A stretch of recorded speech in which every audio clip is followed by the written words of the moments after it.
Dan krijgen we nu de presentatie van de Vitaal West-Vlaanderen. En dan wil ik eigenlijk het woord geven aan Jeroen Koppert en Johan de Feiter. Goedenavond, ik ben blij dat we hier ons in ieder geval iets over Vitaal West-Vlaanderen mogen vertellen. Het is een groots plan. Ik denk goed is om te laten zien nog een keer wat de uitgangspunten zijn. En ik zou vanuit Zorgsaam willen vertellen wat de uitgangspunten zijn voor ons op het zorg. Mijn naam is Johan de Feiter, ik ben verantwoordelijk voor de huisvesting bij Zorgsaam. Nou, even de inhoudsopgave, de aanleiding, dat heb ik eigenlijk al verteld.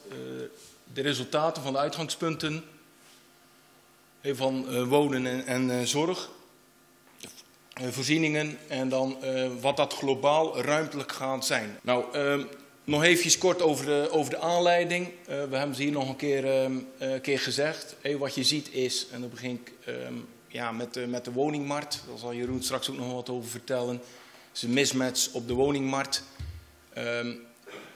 Van zorg vanuit we hebben nu zorg vanuit een instelling en we willen meer dan ouderen meer eigen verantwoording krijgen over waar ze wonen en ook over hun levensstijl. Personeelstekort ga ik ze nog wat vertellen. Wat ook voor ons belangrijk is als je naar de gebouwen kijkt, is de verduurzaming. Als je naar openbare gebouwen kijkt, moet je in 2030 al 45% CO2-reductie halen. En 2050, en dat duurt nog lang, praten we over 95% CO2-reductie. Als je dan naar de bestaande gebouwen kijkt, ga je die eerste fase nog wel halen tot 2030. Maar die tweede fase, CO2-reductie van 95%, ga je met bestaande gebouwen, is heel lastig te halen.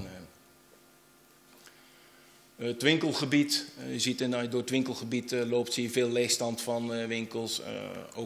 Het is verspreid over de aanloopstraten. Recent is er ook vanzelf is er subsidie vrijgekomen ook voor het onderwijs hier. En het is ook wel een van de belangrijkste voorzieningen om hier leefbaarheid te houden. Als we naar de Primos-prognose kijkt, Zeeland en Zeeuws-Vlaanderen voornamelijk wordt eigenlijk als een krimpregio gezien, landelijk. En in onze optiek vanuit het verkenningsteam Vitaal West-Vlaanderen vinden we dat eigenlijk ongepast. Je moet naar je ambities kijken wat er eigenlijk speelt in je gemeente.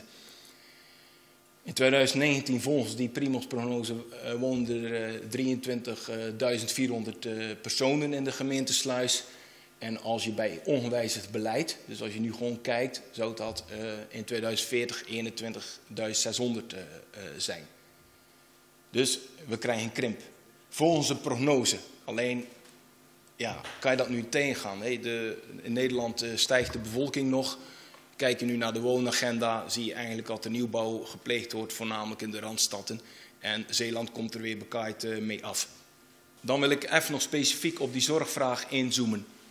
We hebben nu verpleeghuiscapaciteit. Verpleeghuiscapaciteit heb ik zo nog een plaatje van. Dat hebben wij eigenlijk in de kernen Sluis, Aardenburg, IJsendijke, Breskens en Oostburg. Hebben wij 210 eenheden bij Zorgsaam in verpleeghuiscapaciteit. Als je bij hetzelfde beleid gaat blijven om ouderen te verzorgen, dan hebben wij in 2040 hebben we 360 eenheden verpleeghuiscapaciteit nodig. Vanuit de overheid wordt er ook meer gestuurd om, en dat vind ik altijd een vervelend woord, externaliseren. Dus mensen langer thuis laten wonen, eigen regie op je eigen leven, om dat te bewerkstelligen. Daar wil mij ook als Zorgsaam wil me daar ook op inzetten. En we hebben dat vanuit onze huisvesting hebben we daar een strategie op bedacht. Want we kijken niet alleen met Vitaal West-Vlaanderen naar de kern Oostburg. Maar we kijken ook naar de andere kernen. En onze strategie is om de hele zware zorg in Oostburg te centraliseren en in Breskens. En we willen in de andere locaties die we nu hebben, willen we eigenlijk een zorgwijk creëren. En wat dat wil zeggen is dat dat zelfstandig wonen is, maar wel met de zorgaanbieding die we daar nu ook hebben. Wij kunnen dat niet alleen als Zorgsaam. We zitten hier gewoon in dat gebied waar we echt... Kijk, die stenen zijn op zich het probleem niet, dus de huisvesting is het probleem niet. Het probleem wat ons tegemoet komt is personeelstekort. En niet alleen in de zorg, dat is overal zo. Daarom zijn we eigenlijk de verkenning Vitaal West-Vlaanderen gestart. Om je voorzieningen te versterken en ook om te kijken van, kan je nu hier meer mensen naartoe halen, om in ieder geval die krimp in ieder geval tegen te gaan, om hier toch ook je leefbaarheid in stand te houden. Maar dan wil ik graag het woord om daar de verdieping op in te geven aan Jeroen geven, die al even de diepte in gaat, hoe het nu verder gaat met Vitaal West-Vlaanderen. Ik ben voorzitter geweest van het verkenningsteam.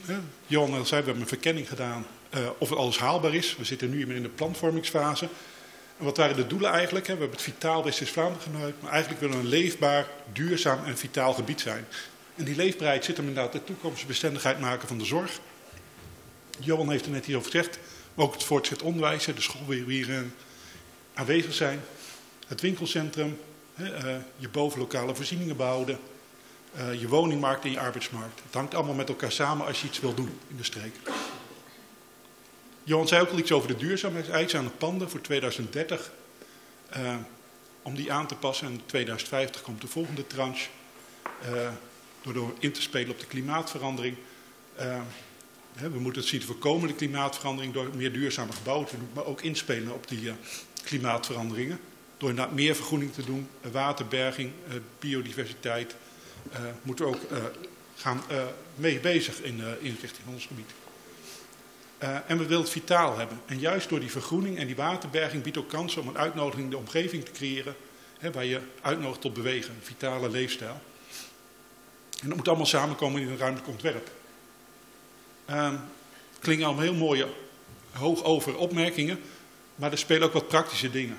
Vanuit de gemeente zitten we ook met de verduurzaming van ons vastgoed. Zowel het gemeentehuis, onze verantwoordelijkheid, het schoolgebouw, maar ook de woningen moeten verduurzaamd worden. Ook op het gemeentehuis is een andere manier van werken. Waar ook een combinatie van hybride werken, thuiswerken. Maar ook de digitale dienstverlening verandert heel erg. Voor het Swing-college geldt het ook. De omvang van het schoolgebouw zijn onderwijskundige vernieuwingen. We hebben vaker in de media gezien van wat een onzin gaan ze nou die school slopen. En ik liep hier vandaag ook heen en denk, ja, ik snap dat ook. Het is een heel mooi gebouw. Dat ziet iedereen als je langs loopt. Maar wat mensen niet zien, dat het gebouw elk jaar 2 ton meer kost dan dat de school vergoed krijgt. En als je elk jaar 2 ton inteert op je vermogen, dan kun je uitrekenen hoe lang het duurt voordat zo'n school failliet is. En dat willen we niet zien voorkomen. En dat zien mensen niet aan de buitenkant, maar het gebouw zorgt daar wel voor. Zorgzaam, nou, Johan zei iets over de stellen inderdaad. Hè. Daar zien we natuurlijk waar eerst meerpersoonskamers waren. Die zijn al omgebouwd naar zelfstandige eenheden. Maar die moeten ook een eigen sanitair, eigen keukentjes. En die willen we ook vanuit de instelling naar een gebouw met hofjes en pleintjes maken. Niet meer in het groen, maar juist in een levendige omgeving, dichter in het centrum. Andere kernen moeten ook inderdaad verzorgingshuizen worden omgebouwd naar zorgwijken. En het gezondheidscentrum Antonius, ook daarvoor geldt, als je binnenkomt, het ziet er echt heel mooi uit. Maar het is nog steeds een gebouw uit de jaren 60, 70, ik weet niet van nu aan het is, maar met 5 verdiepingen. Maar dat past niet meer bij de nieuwe functie die het moet krijgen als gezondheidscentrum. En we waren dus als gemeente en Zorgzaam samen om tafel gaan, wat kunnen we nou samen doen? En we zijn ook gaandeweg met de ondernemers in gesprek geraakt. Want ook daar zien we uitdagingen qua leegstand.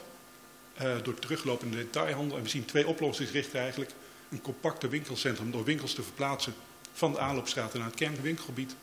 En de andere optie is om alternatieve invulling te geven door bijvoorbeeld maatschappelijke voorzieningen en woningen weer in het centrum te brengen. Zodat je wat meer een gemengd gebied krijgt. Wat hebben we gezegd? We hebben een gezamenlijke visie opgesteld, Zorgzaam en gemeente Sluis. We hebben gezegd, we willen in 5 kernen een zorgwijk realiseren. Als je langer zelfstandig wil wonen, is niet alleen de zorg belangrijk, maar ook dat je zelfstandig kunt leven. En daarbij zijn voorzieningen, alledaagse voorzieningen, behalve de zorg, ook een supermarkt, de huisarts, de wijkverpleging, dat je medicatie kunt halen, openbaar vervoer. Dat zijn belangrijke voorzieningen, een ontmoetingsruimte als je wat langer zelfstandig wil blijven wonen, dat je niet heel veel hoeft te reizen. Dus dat willen we in 5 kernen doen. Dat zijn de kernen waar nu ook een verzorgingshuis zit. Die vroeg al, waar ook in de toekomst een supermarkt blijft, waar een huisarts kan blijven in de toekomst, gezien de volumes. Dus daar willen we de zorgwijk ontwikkelen. En ook de intramurale voorzieningen, dus de zwaardere zorg, die willen ook graag naar het centrum toe, maar die willen ook dichter bij elkaar zijn. Je ziet ook veel meer proeven tussen de ouderenzorg en de gehandicaptenzorg, die de nachtdienst of de weekenddiensten of specialistische kennis of apparaten delen om de zorg beter samen te kunnen organiseren. Door dat in die centra te doen, ontstaat ook een wiggelwijk met de woningen eromheen. Omdat je makkelijker de zorg vanuit de instelling naar die mensen kunt brengen en de mensen makkelijker kunnen binnenlopen in die instelling. En dat kun je dus in die 5 kernen makkelijker doen. Maar zeker in de kernen in Oostburg en Breskus, waar ook 24 uur zorg, de zware zorg aanwezig is, biedt dat extra kans om daar zorgwoningen te realiseren.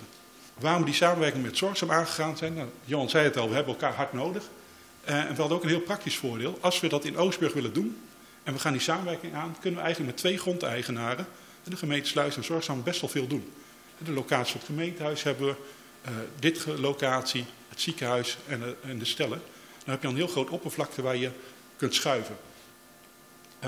En door op elkaars gebied te gaan bouwen, heb je geen tijdelijke huisvesting nodig. Dat scheelt enorm in de kosten.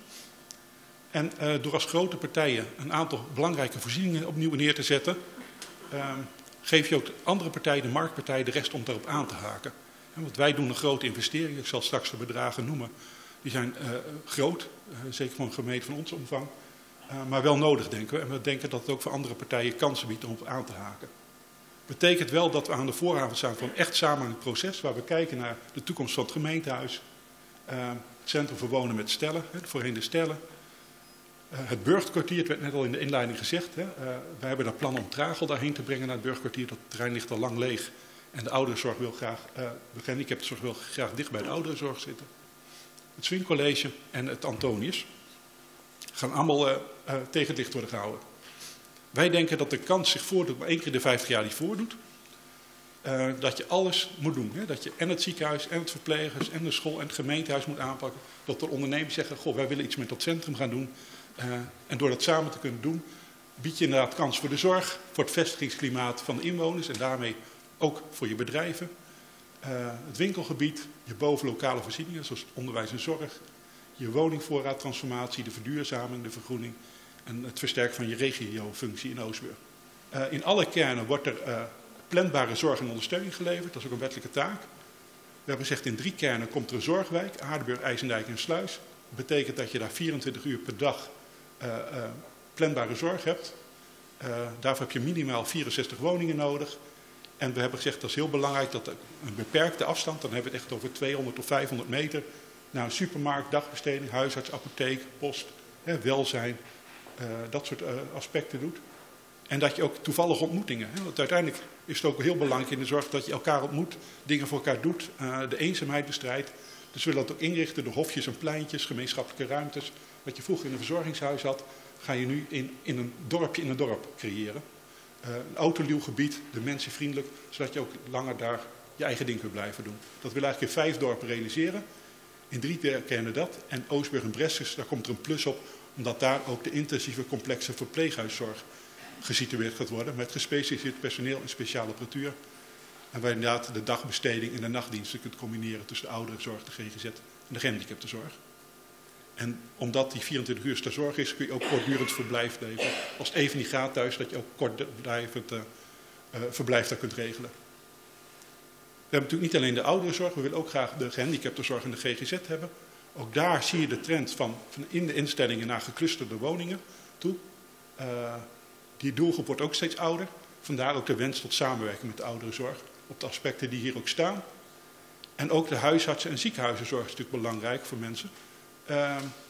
CZ is hier de grote zorgverzekeraar die eigenlijk de woordvoerder is namens de zorgverzekeraars. Die hebben berekend dat de ruimte zou zijn voor 1,6 gezondheidscentra op basis van het inwoneraantal. We hebben gezegd, nou, wij gaan er dan voor 2. Gezien alle tijdelijke inwoners denken we dat dat echt nodig is. Want ook die doen een beroep op de huisartsenzorg met name. Dus hier willen we in Oostburg en Breskus doen. En in een gezondheidscentrum ziet je vooral een huisarts, apotheek, de wijkverpleging, de gemeente met het sociaal domein, dus de WMO, de jeugdhulp, het welzijnswerk. Maar ook paramedische diensten, zoals een fysiotherapeut kan erin zitten. En in Oostburg willen we als plus erop nog steeds een medisch centrum, waar je ook je diagnostiek, je laboratorium, je röntgen hebt en een polyklinisch spreekuur voor je medisch specialist, maar ook kleine ingrepen, kleine medische ingrepen. En ook de happen willen we graag behouden. En hier het kaartje, dat wordt vereenvoudigd, dan zie je inderdaad dat in Oostburg en Breskes een intramurale zorg is voor grote eenheden en de andere kernen een zorgwijk van minstens 64 woningen. En voor de huisartsen zie je ook dat in Oostburg inderdaad een medisch centrum is met een gezondheidscentrum en huisarts en apotheek. In Breskes is ook een gezondheidscentrum, maar zonder de ziekenhuisfuncties. En in de andere kernen waar een zorgwijk is, daar hebben we in ieder geval een huisarts met een apotheek erbij. En op de rest van de dorpen willen we werken met spreekuurlocaties om de zorg naar de mensen te brengen. En voor die participatie hebben we gezegd, je wilt eigenlijk af van de vaste dingen, maar je wilt veel meer op interesses gaan kijken van inwoners. Dus je kijkt inderdaad naar de specifieke doelgroepen, dus het gebruik van het gezondheidscentrum, de winkeliers, ouders, ouderen, de jongeren. Iedereen wil je laten meedenken. En we willen eigenlijk dat kijken, hoe willen dat mensen doen, waarover willen ze meedenken. En we denken dat het goed is op de thema's mee te denken over zorg, onderwijs, sport en recreatie, wonen, detailhandel. Dat mensen kunnen melden, god, daar wil ik wel over nadenken. In eerste instantie gaat het over het ruimtelijke plan, wat komt waar. Maar straks gaat het ook om de uitwerking van de deelprojecten. Hoe gaat het er dan uitzien? Hoe gaat een onderwijscampus of een sportcampus eruit zien? Of een winkelcentrum? Daar kunnen mensen over nadenken. We willen ook graag van mensen dat ze zelf nadenken op welke manier ze dat willen doen. Die ruimte is er in ieder geval. En we hebben iemand aangenomen in de projectorganisatie die dat wil begeleiden. Dus als u interesse heeft, meld dat. Kan ook via de stadsraad, denk ik, kenbaar maken. Dat kan ook bij onszelf. Heel graag. Ik zei, 27 januari heeft over deze verkenning de Raad een besluit genomen. Ze hebben ingestemd met uitgangspunten op het gebied van wonen, zorg en de voorzieningen. Zowel inhoudelijk, ruimtelijk en kwantitatief. Ze hebben gezegd, we maken nog geen definitieve keuze voor een van de alternatieven. Ze hebben niet gezegd, we gaan voor 2B of 3. We zeggen, ga aan de gang met die planvorming. Maar hou opties ook open om te kijken of die school er wat daar moet komen, of die mee moet gaan. Dat biedt meer ruimte ook voor je participatie, om keuzes te maken. En dat moet landen in een masterplan voor een integrale gebiedsontwikkeling in Oostburg. Ze hebben ook ingestemd met de benodigde financiële middelen, zowel voor de investering van ongeveer 30 miljoen en de bijbehorende jaarlasten, om die vrij te maken in de begroting. Dat heeft Zorgzaam ook gedaan. De gemeenteraad heeft ook geld beschikbaar gesteld voor de menskracht, voor die projectorganisatie in te richten. Ook dat kost geld namelijk. In te stemmen met de werkwijze voor de participatie, om die te betrekken. Er is een samenwerkingsovereenkomst en een grondruilovereenkomst vastgesteld. En er is ingestemd met het vervolgproces, waar we inderdaad eerst de projectorganisatie inrichten, dan het masterplan gaan doen en dat verder helemaal uitwerken in een business case weer. Hoe ziet de planning nou uit? En dan ben ik bijna door mijn verhaal heen hoor. De planvorming voor Oostburg. We zijn nu bezig met de inrichting projectorganisatie. Die hopen we in april af te ronden. Dat betekent dat er een stichting is gevormd. De mensen worden geworven. We zijn tegelijkertijd al bezig met de partijen voor een inhoudelijk en functioneel programma van eisen. Het programma van eisen heel vaak over een gebouw, maar we zeggen je moet eerst kijken over de inhoud en de functies. Dus we hebben een apart traject met de onderwijscampus. We hebben ICS gevraagd om samen met de 3 schoolbesturen en de kinderopvang na te denken. Hoe zou zo'n onderwijscampus eruit moeten zien? We hebben vanmiddag nog samengezeten met allemaal de sportverenigingen, sportondernemers en het onderwijs ook om te kijken hoe zou een sportcampus eruit moeten zien. De vastgoedeigenaren zijn met de ondernemersvereniging bezig, met verschillende bureaus en het kadaster, om te kijken hoe zou een winkelcentrum moeten zijn, gecombineerd met een zorgwijk, hoe ziet dat eruit. Zorgzaam is bezig met het medisch centrum, te kijken met de gebruikers, hoe moet dat eruit gaan zien.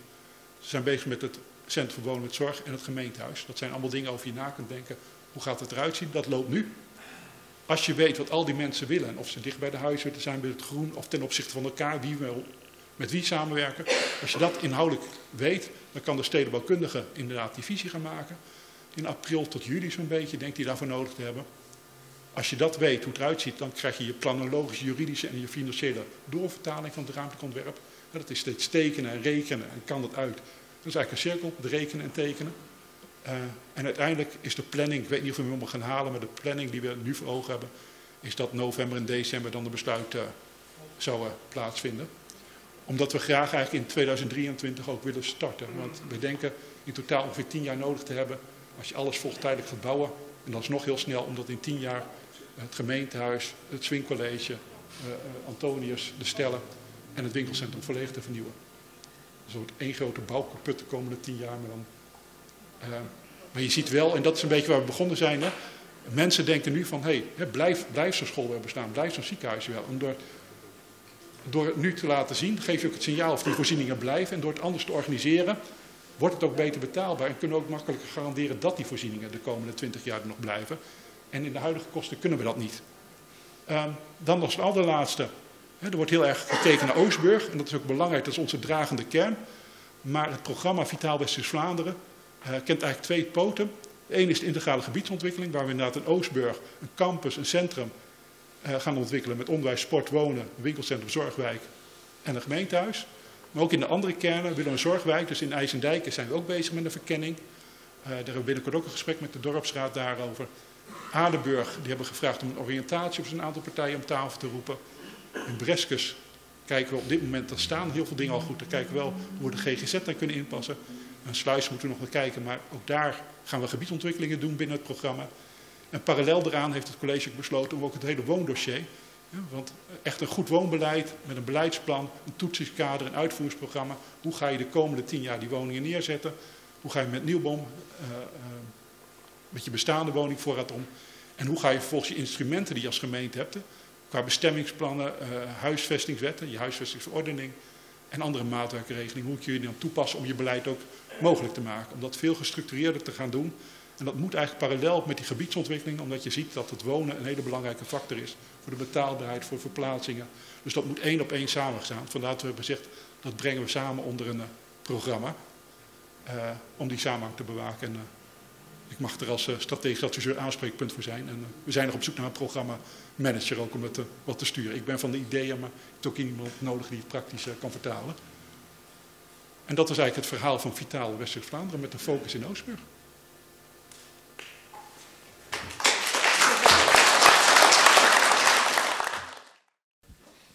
In het begin van de presentatie werd er gepraat over risico's. Helaas heb ik dat later niet meer teruggezien. Er wordt ook niet gesproken over eventuele financiële risico's. We weten allemaal dat bouwmateriaal op het moment de lucht inschieten.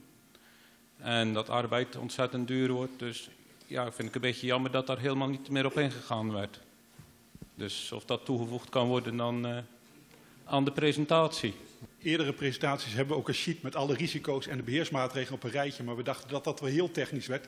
En dat waren heel veel sheets, dus die heb ik even uitgehaald. Maar als u interesse heeft, kunnen we die graag een keer delen hoor. Dat is geen probleem. Ik heb even een vraag over de presentatie of de heer De Feiter gaf. Die praat over data van 2019. Over de vergrijzing, dus dat is 3 jaar geleden. En dan met een horizon van 2040. Als je dan eigenlijk kijkt dat er de laatste jaren minder wordt gepraat over vergrijzing.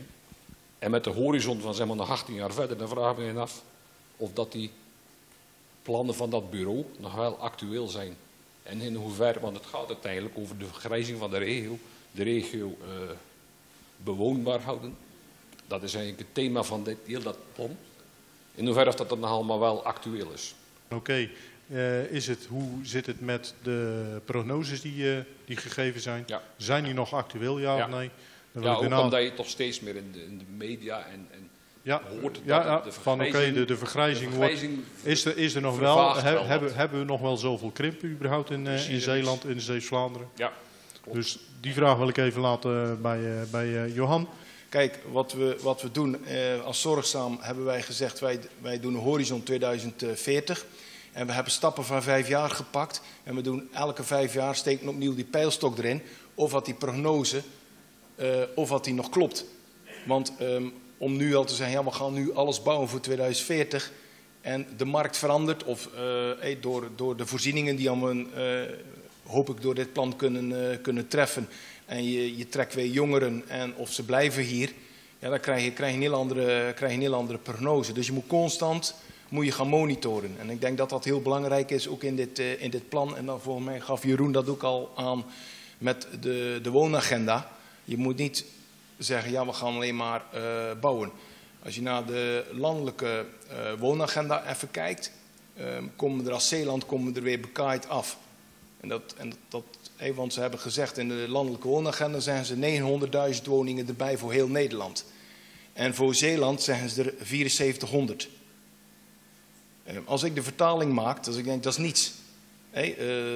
Randstad versteent nog steeds meer. Je hoort steeds meer mensen die al nu door die coronaperikelen zeggen, ja oké, die drukte moet ik niet meer hebben. Dus je ziet al je ziet al verschuivingen op die markt dan mensen landelijker willen wonen en naar Zeeland. Als ik het vertaald eventjes naar aantal inwoners en ik vertaal dat naar de bevolking in Nederland, dan zou het, als je ambitie hebt als Zeeland, dan zou je 22.000 woningen nodig moeten hebben. Als je het nou totaal vergelijkt, inwonersvergelijking met dingen. En nee, 7400 woningen, dat is totaal geen ambitie. Dus ja, als je ambities straks verbeteren, dan gaan je cijfers er ook anders uitzien. En dan zien je cijfers voor de hele lange termijn er ook anders uit. Dus daar heb je wel gelijk in. Alleen, nu staan we hier. 2 jaar geleden brak de corona uit en die heeft toch iets goeds gebracht. En dat is dat we meer gecombineerd zijn gaan werken. Dus ik kan makkelijk in Rotterdam een basis hebben om te werken en in Zeeland wonen. Dat klopt. Dus dat klopt. We zien dat er steeds meer mensen naar de plattelanden trekken, omdat ze die combinatie doen van we werken 3 dagen thuis en 2 dagen ga ik naar de zaak toe in Amsterdam, Rotterdam, Utrecht. Ja, maar dan zijn we hetzelfde. Naar het platteland toe. Dus dan zijn we exact hetzelfde. Dan is eigenlijk, zou je de pijldatum wat korter moeten zetten dan die 5 jaar, denk ik. Ja, maar die cijfers zijn er op dit moment niet die dan onderbouwd zijn. Er zijn wel cijfers, maar er zit geen juiste onderbouwing in. En dan ga je krijgen wat we nu al... Wij zijn het eens. Okay. Alleen als je geen onderbouwde cijfers hebt, dan ga je discussies over de cijfers krijgen en niet over het plan waar we naartoe willen. Dus je moet in die periode tot 2040 moet je gewoon gaan monitoren wat dat betekent.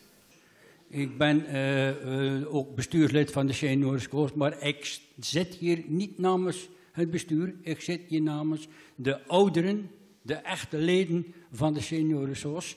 Als je nou ziet dat we uiteindelijk een paar keer moeten verhuizen zijn en wat ons dat dan kost, dat is niet betaalbaar voor ons. Dat is het eerste punt al. En ten tweede is het bijna alle leden, mag ik wel zeggen, maar een groot gedeelte van de leden, die zouden graag in de drieklank willen blijven. En ik hoop dat de Stadsraad zich inzet om ons daar te laten blijven, tot Vital Oostbrug misschien aan de orde is en dat we een centraal punt krijgen in de gemeente Oostbrug. Maar nu zouden we naar zorgvoorziening moeten, maar als je dan gemiddelde leeftijd van 83 jaar bent, en je moet dan van de andere kant van Oostbrug met je rollatortje naar zorgvoorziening gaan, dan denk ik dat de afstand veel te groot wordt. En dat gaat de Seniorenskoos onnoemelijk veel leden kosten. En dat zou ik heel jammer vinden, als je ziet wat voor een blik, wat voor een smile ze allemaal naar de drieklank komen, omdat er komen kaarten en koersballen en biljarten en dergelijke, noem maar op. Ik hoop dat de Stadsraad zich daar wil voor inzetten en ons niet naar zorgvoorziening dwingen, want dat gaat ons onnoemelijk veel leden zorgen. Sorry dat ik dat even zeg. Dank u wel. Nee, daar ben ik juist heel blij mee dat u dat zegt. Daar ben ik juist heel blij mee dat u dat zegt, want dat is ook gewoon zo. We hebben zelf ook als Stadsraad zijn we er al achter gekomen en daar heeft zelf volgens mij Bob zich nog heel hard voor gemaakt. Toen de hoekzak werd afgebroken, toen daar een multifunctioneel centrum moest komen, was het volgens mij ook de bedoeling dat ook waar nu de 2 lagere scholen zitten, dat daar ook nog iets in zou kunnen komen. Dat is helaas niet gebeurd. De Seniorenskoos is toen eigenlijk richting Fitline vertrokken. Dat hebben jullie blijkbaar zelf moeten bekostigen om daar naartoe te verhuizen. Fitline ging dicht en jullie zijn daarna moeten verhuizen in samenwerking met de gemeente richting de drieklank. Ook die verhuiskosten hebben jullie weer zelf moeten betalen. Nu zou het er eigenlijk op neerkomen dat jullie dus weer uit de drieklank moeten en eventueel richting Bodyline het oude zorgcuisine zouden moeten. Ook die verhuiskosten moeten jullie weer zelf gaan betalen. En ook wij willen als Stadsraad, in samenwerking ook met Truus weer, en de gemeente toch wel rond tafel gaan zitten van jongens, kunnen we dit niet op een andere manier op gaan lossen. Want om de Seniorenskoos continu om de 3 jaar of om de 2 jaar voor een behoorlijke verhuiskosten op te laten draaien, dat zouden we eigenlijk als Stadsraad toch wel heel erg treurig vinden. Uw vraag is tweeledig. Van, moeten we inderdaad verhuizen uit de drieklank, wat u dus liever niet wil? En als we moeten verhuizen, kunnen we dan een tegemoetkoming krijgen? Ik heb begrepen dat het ook met biljarttafels te maken heeft. En het is allemaal ingewikkeld. En uw punt over dat u dan leden verliest, vind ik ook echt, dat vind ik gewoon realistisch. Want het is weer een andere plek, een andere locatie. Maar ik heb overlegd met iemand van beheer. Stefan Bosman is dat, een collega van mij. En die heeft toegezegd 50%, als het zover komt dat er verhuisd moet worden, dan wordt 50% van de kosten door de gemeente gedragen. Hoe en wat weet ik allemaal nog niet precies, maar dat is een tegemoetkomingje wat de gemeente nu in ieder geval levert. En de discussie of er inderdaad vanuit de drieklank verhuisd moet worden, daar kan ik helaas geen antwoord op geven. Ja, het is natuurlijk zo, als je straks, stel dat we toch naar zorg zien, dat we daar naartoe moeten, is 50% van de onkosten van de vergoeding is natuurlijk ook nog niet zo heel veel. En als je dan ziet dat die mensen straks en dat door de ambtenaar van de gemeente gezegd wordt, nou dan nemen ze maar een taxi om naar daar te gaan. Dat zijn mensen die hebben het financieel niet zo breed. En als ze dan 2 keer in de week uiteindelijk die taxi moeten gaan betalen om naar zorgmachine te gaan, dan weet ik zeker dat er een groot gedeelte van de seniorenzorg zegt, jongens, ik dank u wel, maar ik ga dat niet doen, ik stop ermee. Ja. En dan de seniorenzorg, ondanks dat er ontzettend veel voor gedaan wordt, voor al die oudere mensen, is het dan gedoemd om te stoppen. En dat zou ik persoonlijk, en vele van mij, zouden ze zeer jammer vinden. Ik ben even benieuwd naar het doel en aanleiding van het Anjerveld. Als dat bedoeld is als vervanging voor de mooie paardenbloemen die we overal groeien, dan zou ik zeggen, spaar de tijd en energie, doe dat niet. Maar de aanleiding en doel van het Anjerveld ben ik wel even nieuwsgierig naar. Anjerveldje staat voor nagedachtenis. Bob, ik kijk even naar jou. Hoe omschrijft nagedachtenis, gedachten over, herdenken, denken aan? Van de veteranen binnen de gemeente Sluis. Het is een landelijk initiatief, een wit anjerveldje. Witte bloemen, witte anjertjes, daar komt dan een bordje bij van God, denk aan de veteranen, herdenk ze en dat soort dingen. En dat is een landelijk initiatief. Veteranendag is 24 juni landelijk in Den Haag. Maar juist binnen de gemeente Sluis zijn er eigenlijk, het is een kaart. Als je kijkt op de site van de veteranen zie je een kaart waar overal die witte anjerveldjes zijn. En dan is het in het Zeeuwse verdacht leeg.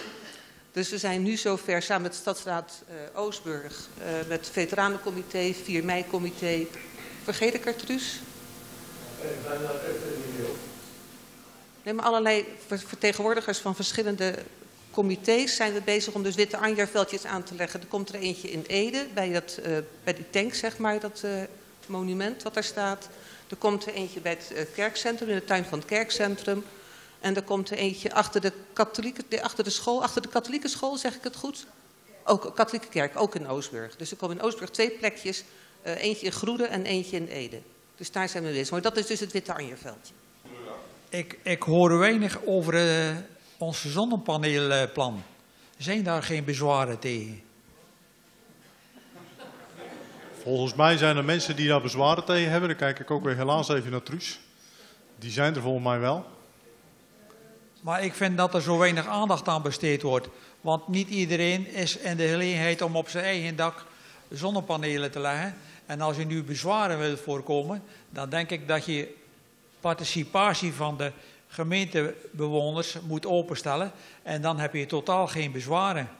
Volgens mij, als ik het goed begrepen heb, en dan kijk ik ook even richting Truus, is Rianne de Feiter, de wethouder Rianne de Feiter, is volgens mij met alle bewoners die in ieder geval in de buurt wonen van het zonnepark individueel in gesprek geweest.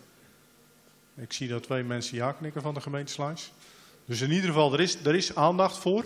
En ik weet dat er pas sinds binnenkort is er nog net iets vrijgegeven door de gemeente Sluis wat het gaat inhouden voor de zonneparken in de kern Oostburg, zeg maar. Om dat duidelijker te krijgen. En dat hebben wij volgens mij nog niet helemaal als stadsraad in het vizier. En het moet blijkbaar zelfs nog eerst in de raad komen. Dus het is dus niet alleen de grote projectleider die hier geld aan had kunnen verdienen. Maar ook de bewoners waar de zonneparken komen te liggen, kunnen hiervan gaan profiteren. Ja, maar niet in participeren met een bepaald bedrag. Ja, wel in participeren. Ik wil in ieder geval de gemeente en Zorgzaam bedanken om hier aanwezig te zijn. En ook alle inwoners bedanken. Jullie heel erg bedankt om hier aanwezig te zijn. Ik wil ook onze kijkers bij RTV Scheldemond even bedanken voor de aandacht. Ik wil eigenlijk de gemeente en ook Zorgzaam bedanken om in ieder geval de vergaderzaal voor de Stadsraad beschikbaar te stellen. Dat appreciëren we ten zeerste. Ook wij hebben problemen met een vergaderzaal af en toe te vinden. En dan wil ik eigenlijk jullie nu allemaal uitnodigen om achterin bij Truus en Nicole een borreltje te halen. Mochten jullie nog vragen hebben aan de mensen die er nog zijn, stel ze. Wij zijn altijd nog steeds op zoek als Staatsraad naar nieuwe leden. Mochten jullie interesse hebben, dan laat het even weten en dan nemen we samen even contact op. Ik zou zeggen in ieder geval bedankt en nog een heel prettige avond thuis.